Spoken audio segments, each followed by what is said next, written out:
Ora, bom dia, meus amigos. Hoje não era para fazer nenhum vídeo, mas enfim, por acaso tenho mesmo que vos dizer aqui uma coisa, mas este vai ser o último vídeo por uns bons tempos. O engenheiro Sócrates, engenheiro Domingos Sócrates, disse aqui uma coisa que eu tenho que comentar, quer dizer, uma coisa absolutamente, enfim, vamos ouvir. Os arguidos a prestar declarações e quis escolher um método, uma defesa por capítulos. Foi um dia todo à volta do mesmo tema, a PT e os alegados interesses do Grupo Espírito Santo. Garantiu que nunca foi amigo do antigo banqueiro e que mantinham apenas uma relação de cordialidade. Não era meu amigo, nunca fui ao seu gabinete, não tinha o seu telefone e não sabia onde morava. Foi sempre uma relação entre alguém que liderava um banco e um primeiro-ministro. Foi então confrontado pelo tribunal com 5 escutas de telefonemas que teve com o antigo presidente do Grupo Espírito Santo. Está? Senhor engenheiro, como está? Oh, meu querido amigo, como está? Eu tentei ligar-lhe há bocado. A juíza perguntou se não via discrepâncias. Sócrates disse que via apenas grandeza. O que aquelas 4 escutas mostram é que eu não tinha o número de telefone do Dr. Ricardo Salgado. Ele me ligou por engano e eu tratei-o com a consideração que era necessário ser tratado alguém que estava a passar por um processo criminal muito severo. There are things going on you would not believe. Publicidade da ordem e tal, o habitual. Foram vários os desentendimentos e momentos de tensão com a juíza presidente do coletivo. Ora porque não gostava de ser interrompido, ora porque a ironia do antigo primeiro-ministro não agradava à magistrada. Pensei que a senhora juíza tivesse compreendido. Aqui todos temos o mesmo nível de inteligência. O senhor não tem de fazer crer que eu tenho déficit cognitivo. Estou a fazer esta advertência porque o senhor não vai continuar com esse tom. Sócrates recusou ter tido influência nos negócios da Telefónica Portuguesa para beneficiar o GES. Entregou documentos para tentar demonstrar que o governo que liderou nada teve a ver com a OPA falhada da Sonai APT, mantendo uma posição neutra, e garantiu que sempre foi contra a venda da Vivo. O que se passou aqui hoje, para quem quis ver, porque há quem não queira ver, é que não ficou pedra sobre a questão da PT. Bom, malta, então eu tenho aqui mais um vídeo aqui para dar continuação. Ficamos por aqui. Pois. O vídeo vai se intitular o Doppelganger, o duplo Dostoevsky. O Freud tinha como Doppelganger o Schnitzer, que era outro médico austríaco, que eles eram praticamente clones, irmãos gêmeos. Eu, no lado intelectual, o meu clone foi o Júlio Gomes e talvez mais o Paulo Renato, não sei, o Paulo Renato e o Júlio, e o clone atlético foi o Filipe. É sempre bom termos estes espelhos, enfim, unidirecionais e às vezes bidirecionais. O engenheiro Domingos Sócrates, quer dizer, a forma como ele fala com a doutora juiz é chamada estúpida. Chama estúpida a senhora, a uma magistrada judicial. Pensei que tinha percebido e ela, não me chame estúpida, filha, ninguém aqui tem déficit cognitivo, que é chamar estúpida. É isto que eu estou farto de insistir aqui nas redes sociais. Estes políticos muito carismáticos para o povo, nas redes sociais, isto e aquilo e aquilo outro, são como as redes sociais, são os psicopatas. O Sócrates tem traços de psicopatia muito consideráveis. Nunca vos disse isso aqui, também não queria. Bem, não é novidade nenhuma, né? Quer dizer, a classe política, os advogados e os cirurgiões são as profissões que mais têm psicopatas, como a gente sabe. Psicopatas não assassinos, psicopatas chamados corporativos. Bom, mas há vários níveis de psicopatia. Mas este senhor é um psicopata do ponto de vista, alegadamente, não conheço o senhor, mas os traços de psicopatia são bastante evidentes, muito parecido com o pessoal das redes sociais. E é que está, no momento que a política se faz nas redes sociais, quais são os políticos eleitos pelas redes sociais? Donald Trump também tem infelizmente esse tipo de traços. José Sócrates tem esse tipo de traços. Jair Bolsonaro tem esse tipo de traços. Milei tem esse tipo de traços. Bem, nunca mais acabaria aqui na lista. André Ventura não tem, graças a Deus. Engenheiro Afonso, eu vi o seu e-mail. Engenheiro Avelino também viu o seu e-mail. Pois, agora não, agora vou estar em sabática, como tal, não vamos falar sobre isso. Por isso não apetece mais dizer nada, a não ser que vivemos em tempos muito sombrios, quando um arguido fala com uma doutora juiz de direito, como se estivesse a falar lá com a Maria Jaquina, que anda a comer, peço desculpa, não se pode falar assim, né? Que anda a concubinar, a concupiscência às segundas, quartas e sextas. Quer dizer, e a forma como o engenheiro Domingos Sócrates fala do Ministério Público. A maneira como quer fazer das pessoas parvas. A maneira como diz que não tem nenhuma relação com o Dr. Salgado, que são os dois, obviamente, irmãos gêmeos, enfim, o dono disto tudo economicamente e o outro o dono disto tudo politicamente. São, o Dr. Ricardo Salgado e o engenheiro Domingos Sócrates são um doppelganger. Aliás, a filha do Dr. Ricardo Salgado é casada com o senhor das grandes famílias do velho dinheiro na Suíça, que nem na rua dele deixa as pessoas passar, fechou a rua toda, e é o que tem a patente da fabricação do papel que faz as moedas do euro, do dólar e por aí adiante. Aquele papel que não pode ser quase falsificado. Bem, pode ser, mas é muito difícil ser uma coisa genuína. É uma fortuna colossal. E ela é uma pianista, é muito gira. A senhora, quer dizer, já é uma mulher feita, né? Mas era muito gira, muito gira. Ele, Jesus Maria do Céu, ele é mesmo velho rico. Ela é que é uma giraça todo também, mas claro que teve que se casar com o homem, porque o homem era trilionário. E é ele que sustenta o pai. O Dr. Ricardo Pio Santos Salgado tem Alzheimer, é capaz de ter. É inimputável por isso, é. Esse tipo de severidade neurológica não o coloca na cadeia, não. A ser demonstrado em sede de julgamento, como é evidente. Por isso, o engenheiro Domingos Sócrates, o duplo Dostoiévski com Dr. Ricardo Espírito Santo Salgado, sim, e faz as pessoas parvas, insulta os magistrados judiciais, insulta os ministérios do Ministério Público, porque ele é papel químico do pessoal das redes sociais, psicopatia pura e dura. Boa sorte. Já tenho aqui o Código Penal aberto. Vamos para a nota 16 do artigo 101 de determinação da medida da pena. Vou só ler uma nota e depois vou para a tese de doutoramento em Direito, a minha, e depois vou para o Código de Processo Penal. Vai ser um vídeo curto. Não estava mesmo planeado, mas por acaso, enfim. A mais importante circunstância atenuante relativa à conduta posterior do agente, este é o artigo 71 do Código Penal, ok? Que é justamente, como sabem, talvez o artigo mais importante de todos, determinação da medida da pena. Quanto tempo é que os senhores vão para a cadeia? A mais importante circunstância atenuante relativa à conduta posterior do agente é a reparação de danos causados. Vou repetir. A mais importante circunstância atenuante relativa à conduta posterior do agente é reparação dos danos causados. Por este meio, o agente que cometeu o crime repõe a vítima no seu direito e, de start, reconhece o valor do bem jurídico violado.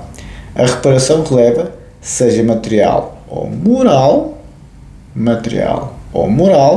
desde que a vítima se considere efetivamente reparada.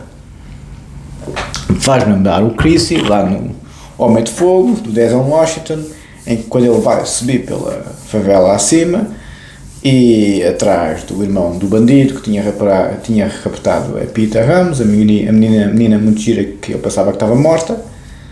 Há uma altura que ele consegue que a mulher ligue lá para o outro com o bip, o outro bandido liga de volta, ele começa a falar com ele, está aqui o teu irmão, como é que é?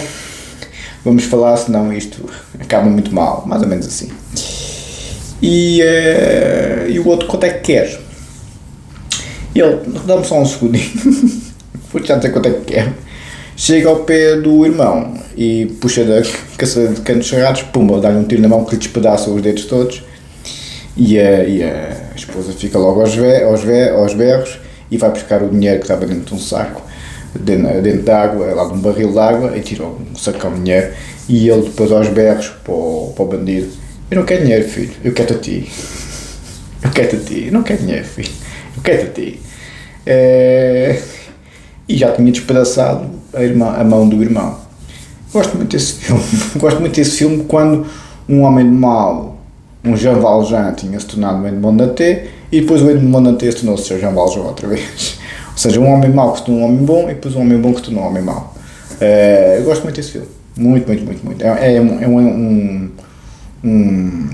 uma espetacular, se quiserem, um espetacular elogio à natureza humana. O Denzel Washington é um autor que eu gosto muito, como sabem, e é o tal que diz que nesse filme também, quando lá vai à casa dos velhotes e eles dizem: Deus perdoa, que ele está a pôr a bazuca na janela para limpar o sebo ao outro, e ele diz: perdoa sim senhor, eu só facilito o encontro. Ou seja, eu gosto muito desse filme porque a natureza é a única forma de se lidar com os psicopatas. É assim, por acaso. O Sócrates precisava de um Denzel Washington. Não entendo, quer dizer, é o Estado de Direito, mas nos casos mais extremos, aqui é efetivamente, como diz aqui a nota 16 do Código Penal, anotada pelo professor Vital Albuquerque, desde que a vítima se considere efetivamente reparada. Entendem? Ou seja, quando é que a pessoa que foi alvo de um crime muito grave se sente reparada? Se é à lá Denzel Washington, Jean Valjean e Edmond Dantès, pois. O filme, não sei se conhecem, é Um Homem em Fúria, de 2004, com o Denzel Washington. É uma coisa espetacular, e ele é o ator, é o John Creasy, claro, é um antigo mercenário, um antigo operacional do contra-terrorismo, que é contratado como guarda-costas por uma menina muito gira, que era a Pita Ramos, e o pai, lá com o advogado, que era o Mickey Rourke, por acaso, interpretado pelo Mickey Rourke, fazem lá uma ginga-joga para fazerem dinheiro com o seguro, e a menina acaba por ser sequestrada verdadeiramente, e depois pensa-se que ela tinha sido morta. E ele, como era um bandido todo também, não era um bandido, mas era um Jean Valjean, era um homem muito mau, um assassino profissional, estava mesmo na angústia existencial máxima, e a menina, a Jean Valjean, ele conheceu-o bem, escolheu-o bem. A menina representou-o bem para ele, e ele saiu daquela, enfim, daquela pulsão da morte imensa, em que estava rodeado de assassinatos, porque ele era um assassino profissional de contra-terrorismo, não é?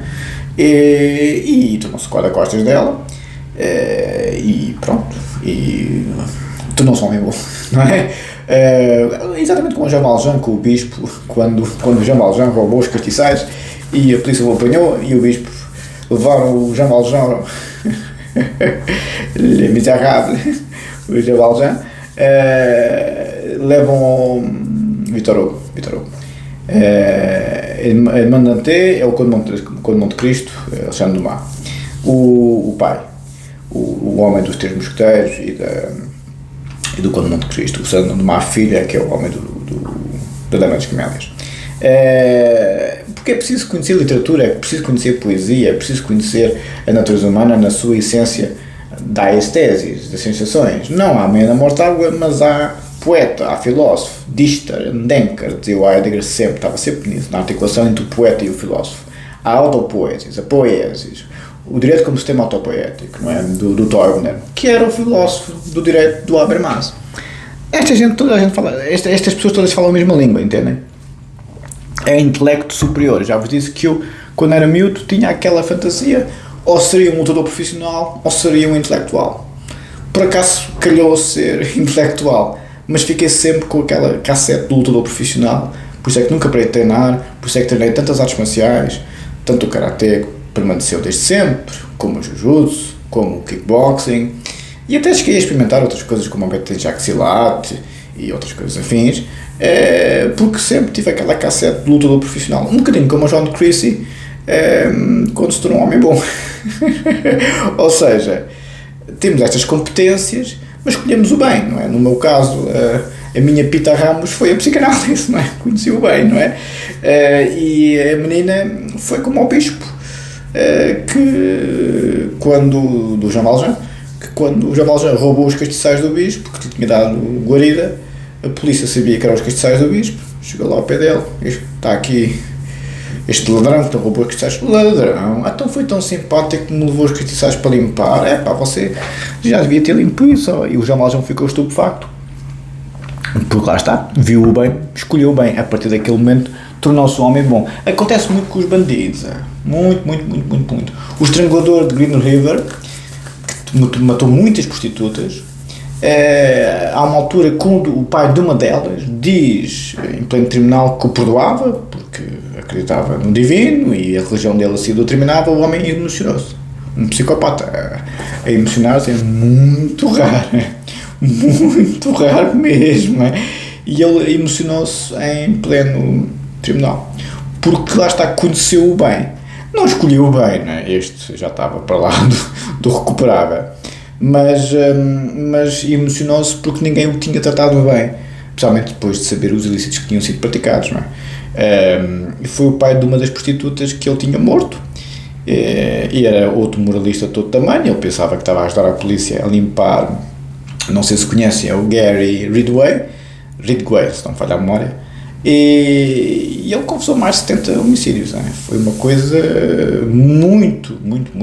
foi muito prolífero, fundamentalmente prostitutas, e ele pensava que estava a limpar a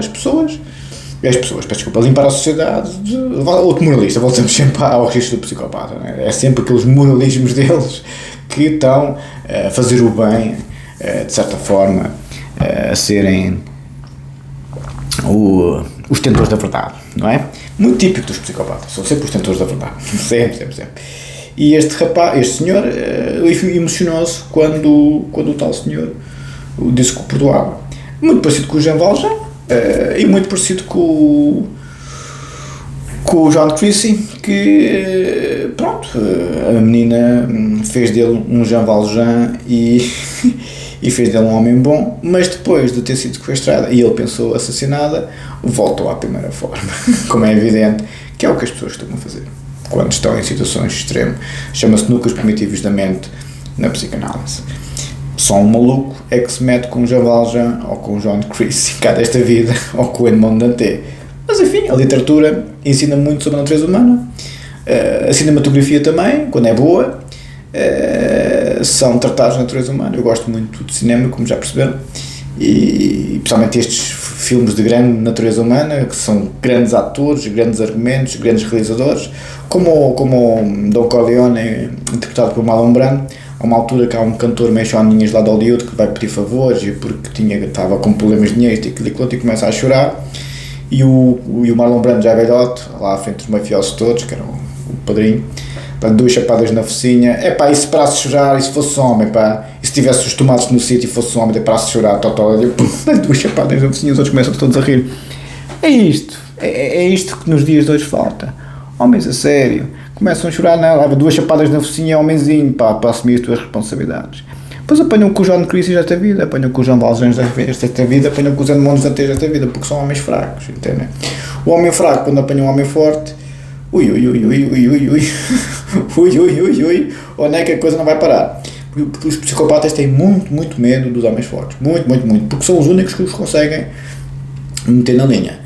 No caso do Sócrates, é um psicopata, não um assassino, como é evidente. Bem, o Duarte Lima era um psicopata assassino, matou a velhota, alegadamente, não é? Por isso, não sei se sabem a história lá no Brasil, não é? Por isso, não estou a exagerar, não é? Por isso, onde eu quero chegar é que é muito triste um mundo em que pessoas como o José Sócrates têm aquele protagonismo político e continuam a ter uma enorme popularidade entre a população. Eu, quando cheguei a este lado do mundo, estava-me sempre a falar muito dele. Não é o Ministério Público, é a polícia. Nem sabem dizer Ministério Público, uma camada de cavalgaduras, como a gente sabe, não é? Nem sabem dizer Ministério Público, é a polícia, sim. Há o Ministério Público, que são uma camada de bandidos, é com o ordenado do Primeiro-Ministro que se vai comprar casas em Paris. É? Pronto, está bem, pronto. Tem que ir para ver o Primeiro-Ministro, não sabia. Mas enfim, para concluir, a reparação releva, seja material ou moral, desde que a vítima se considere efetivamente reparada. Se é um John Creasy, podem dar o dinheiro todo do mundo, mas ele quer é o outro. Por isso é que a mão do irmão foi logo despedaçada. E foi. O que é facto é que o outro, só assim, é que depois deu a menina. Foi naquela altura que ele descobriu que a menina estava viva. Porque ele disse, não, está bem, pronto. Queres-me a mim, mas eu troco uma vida por outra. Troca a tua vida pela vida da menina. E ele não sabia que a menina estava viva. E um verdadeiro guerreiro faz isso. Um verdadeiro guerreiro sacrifica-se pelo bem. Com a própria vida. Se é que me faço entender. Para concluir, a reparação releva, seja material ou moral, desde que a vítima se considere efetivamente reparada. Ela pode ser assegurada por terceiros, desde que a intervenção de terceiros se deva à iniciativa do agente.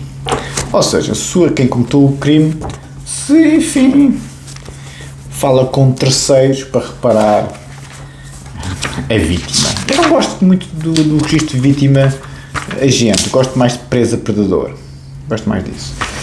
Vamos para a introdução do Código Penal. Não vai ser longa. Não vai ser longa. Isto foi só para falar da psicopatia, que é talvez o maior problema do século XX. Já do século XXI, já foi no século XX. Só que os psicopatas estavam muito bem identificados com os grupos alvos do costume. As prostitutas, os homossexuais. As pessoas têm que perceber que a extrema-direita tem os mesmos alvos que os psicopatas costumam ter. Prostitutas, homossexuais, grupos religiosos. Estamos entendidos? Não. Vocês é que sabem na vossa vida. A extrema-esquerda também tem os mesmos grupos que os psicopatas costumam ter, claro, só que para o outro lado. Mas a extrema-direita é mais clássica. Porque os principais grupos dos psicopatas, os grupos do alvo, são as prostitutas, as senhoras, e os homossexuais, homens. Se os senhores querem continuar com essa conversa a falar mal das senhoras, eu sou machão, mas já disse 1000 vezes que, graças a Deus, finalmente as senhoras e os homossexuais têm os mesmos direitos que os homens heterossexuais, como é evidente. O psicopata não entende isso. O psicopata vê a mulher como um objeto, principalmente se for prostituta, e o homossexual como isto, aquilo e aquilo outro. Não vou aqui referir. Mas se os senhores querem identificar com os maluquinhos à vontade. Se apanharem com o John Creasy pelo estreito ou um Jean Valjean ou Edmond Dantes, se calhar tem muita sorte de ir parar à cela, porque estes normalmente não vos mandam para a cela. Tinha lá um tipo de gajo com muita piada que era abrir uma porta, que era amigo do Fernando, andava sempre com a faca de mate no... Era abrir uma porta, nossa senhora. Andava com a faca de mate e ia ao supermercado com a faca de mate na perna, era mesmo ramo, e andava me lembro, mas aqui, mas andas com isso tudo para quê? Pode acontecer alguma coisa. Então, mas se acontece alguma coisa vais preso. Ele dizia sempre, prefiro ir lá para dentro do que lá para baixo. Pois, é que se apanha um desses. Pois.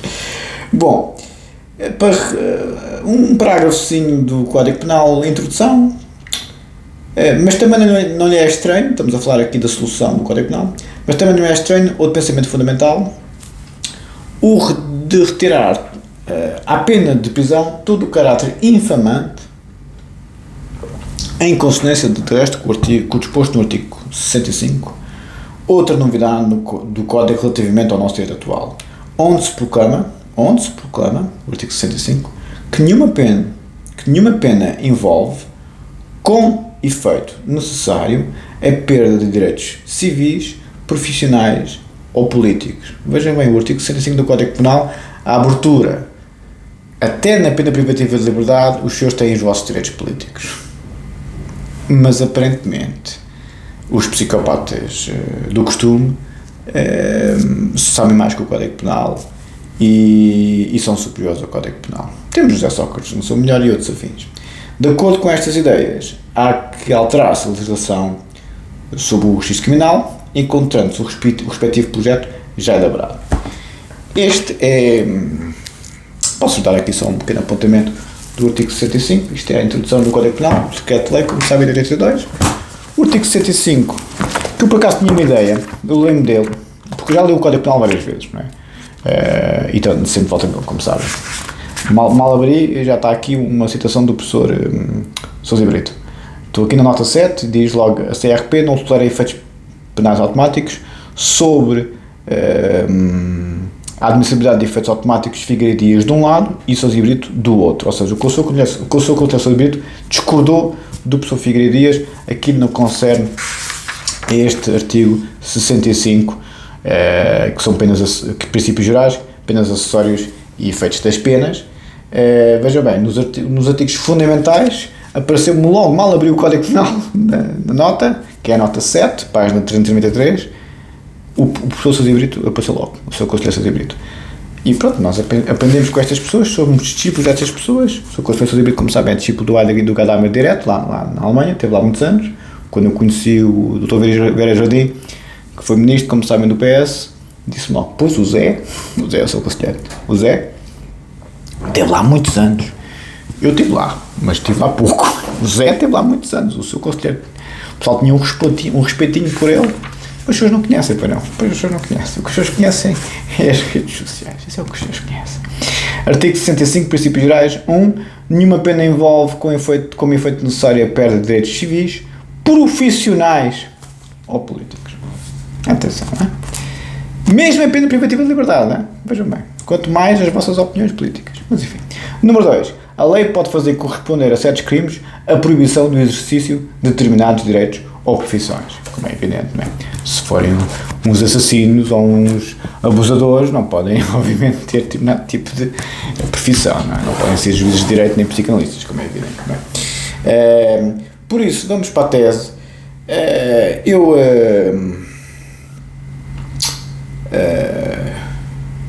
Estou bem disposto, vê-se logo, não é? mas sempre, lá está. Enfim, não vou por aí hoje, porque senão começo logo a azedar. Tínhamos ficado no meu grande amigo Jacobs, coitadinho, estava a ser apartado e muito pela minha pessoa, e pelo professor Is, e pelo professor Costa Andrade, porque realmente o Jacobs é muito duro em termos de dignidade da pessoa humana, e isso é o fundamental no Código Penal, como é evidente. E nesse sentido, tínhamos ficado na citação do professor Costa Andrade, como se recordam. E eu próprio estava aqui a criticar também. Esta é a minha tese doutoramento em Direito Penal, como sabem, a versão em português. As minhas 200 ou 300 visualizações, comparativamente quando eu tinha 2, 3 mil, 4. Agora, ninguém me conhece, ninguém sabe quem eu sou, mas quem é que são os meus fiéis discípulos que estão sempre a ver? Adivinha lá quem. Enfim, se a opção pagasse imposto, o pessoal estava todo carimbado, não é? Então, tínhamos ficado justamente na situação do professor Costa Andrade.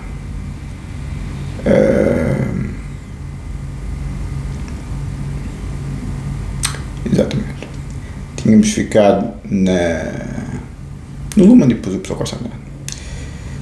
O subsistema jurídico-penal, operando na fronteira do output, como Jacobs reconhece e afirma, marcado estaria, ao contrário do tempo passado e da consequente consideração do mesmo nos limites da fronteira do input, pela afirmação do horizonte aberto. Diz o professor Luhmann, já é falecido, na obra Sistema do Direito e Dogmática do Direito, em alemão, estou a traduzir, num 974, página 36. Orientando pelas consequências produzidas no sistema social. Ora, tal propósito, estou a citar, só poderá, todavia, lograr-se mediante a abertura e relevância concedida às informações, sinais e complexidades do pré-jurídico, diz o professor Costa Andrade, Consentimento e Acordo em Direito Penal, contributo para a fundamentação de um paradigma dualista, 1990, página 117.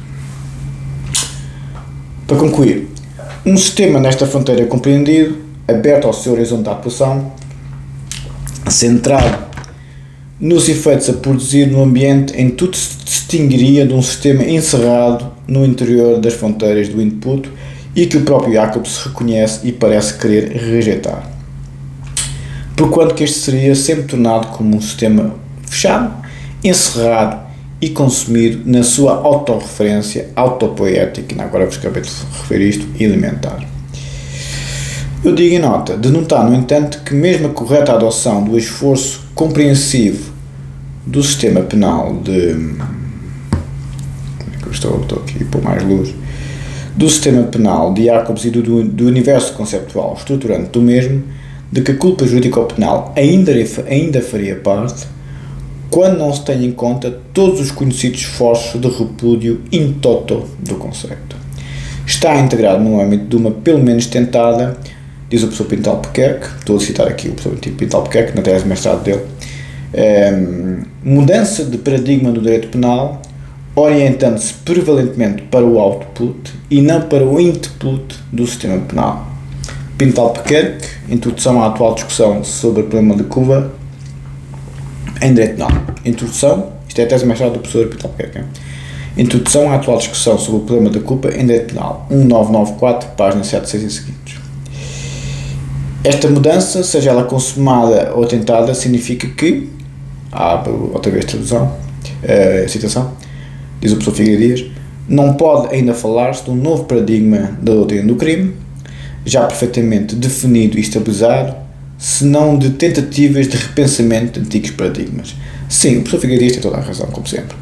Não é um novo paradigma no direito penal, é uma renormativização dos conceitos, como o próprio Jacobs, de certa forma, quase que assume, e o professor Costa Andrade meteu o dedo na ferida. Figueiredo Dias, sobre o estado atual da doutrina do crime, primeira parte sobre os fundamentos da doutrina e a construção do tipo de ilícito em Revista Portuguesa de Ciência Criminal, do qual foi fundador, 1991, página 9 e seguintes, neste ponto, página 11. E sobre o problema específico da culpa, face ao desafio do novo paradigma, conferir, Figueiredo Dias mais uma vez, sobre o estado atual do crime, segunda parte, sobre a construção do tipo de culpa e os restantes pressupostos da punibilidade, em Revista Portuguesa da Ciência Criminal, 1992, página 7 e seguintes. Ficamos por aqui. Vamos para o Código de Processo Penal muito sucintamente. Não quero fazer um vídeo longo. Eu acho que não. Eu acho que porque eu gosto de estudar em voz alta, mas enfim, estamos no volume 2 do comentário do Código de Processo Penal, quinta edição, capítulo 3 da produção da prova, artigo 340. O Paulo Ná também estava em voz alta, estava sempre a falar com o irmão da matéria, era forte. O Júlio também estava em voz alta comigo. O Gonçalo de Almeida Ribeiro também parece que sim. Os craques costumam estar em voz alta porque nós tocamos a matéria toda assim, porque os senhores explicam a própria matéria aos senhores. Ou seja, é uma espécie de autorreflexão. A melhor coisa para ter grandes notas é estar em voz alta. Ler e falar com o autor, falar com o texto, como se estivéssemos a falar com uma pessoa. Mas enfim. Enfim, é a questão, Jean Valjean é Edmond Nanté ou John Creasy, não é? Quer dizer, é o ser humano no seu melhor. As pessoas de bem, obviamente, querem Jean Valjean e Edmond Nanté, os outros querem John Creasy. Bem, à vontade. Há as duas, é à vontade do freguês. O princípio de investigação, estamos na nota 3 do capítulo 3 da produção de prova, artigo 340, princípios gerais. O princípio de investigação judicial conhece, por isso, limites e contrapesos. Por um lado, o âmbito de investigação oficiosa está limitado pelo princípio da vinculação temática e não pode transbordar os contornos do objeto do processo. Ver a nota prévia aos artigos 358 e 359, lá chegaremos. Por outro lado, o Tribunal deve dar a conhecer aos sujeitos processuais, com a antecedência possível, a necessidade de produzir meios de prova não constantes na acusação, na pronúncia ou na contestação, fazendo disso menção na ata. Número 2. Esta limitação, destinada a evitar que a introdução oficiosa de meios de prova constitua uma surpresa para os sujeitos processuais, acresce a imposição do dever de audição contraditória prévia dos interessados. Artigo 327, número 2. A quem deve ser reconhecido o direito de requerer a produção da prova contrária, assim sentença das Secções Unidas da Corte de Cassazione de 6 de 11 de 1992. Como vê, o professor Pinto Albuquerque gosta muito da jurisprudência italiana, eu também, como sabem, mas pronto. Enfim, ok. Sabe mais que os juízes conselheiros da Suprema Corte de Cassazione, ao que parece, nas redes sociais, são a Academia Sueca a outorgar prémios Nobel, é agora as redes sociais, é o que a gente sabe. Por isso, só para concluir, o artigo 358 e 359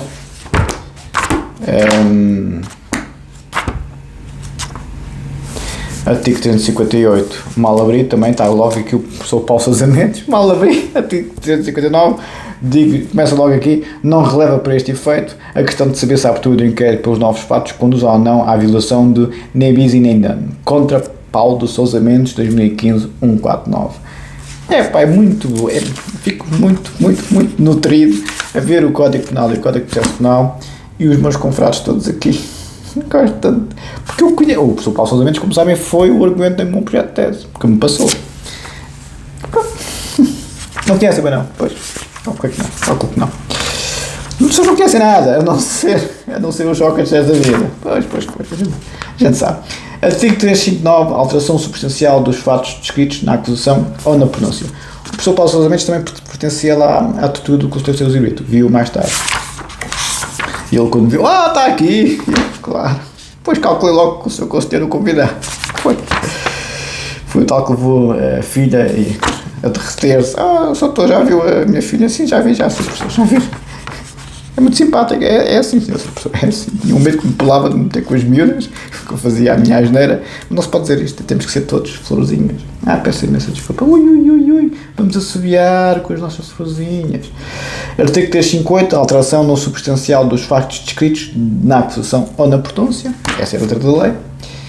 E depois, para concluir, o artigo 327, número 2, não me lembro qual é. O 327, número 2, vai ver qual é que é. Exatamente, é o contraditório. Pois, é o contraditório. Exatamente, é o contraditório. Contraditoriedade, que diz, a letra da lei, 1. As questões incidentais sobrevindas no decurso da audiência são decididas pelo tribunal, ouvidos os sujeitos processuais que nelas forem interessados. Os meios de prova apresentados no decurso da audiência são submetidos ao princípio do contraditório, mesmo que tenham sido oficiosamente produzidos pelo tribunal. E ficamos por aqui. Enfim, não sei se tem sorte ou não. E tínhamos ficado também no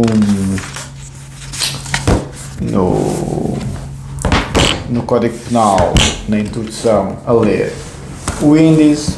Temos aqui uma série de coisas para ir acabando, para os senhores também se motivarem e para terem talvez algum interesse por coisas sem ser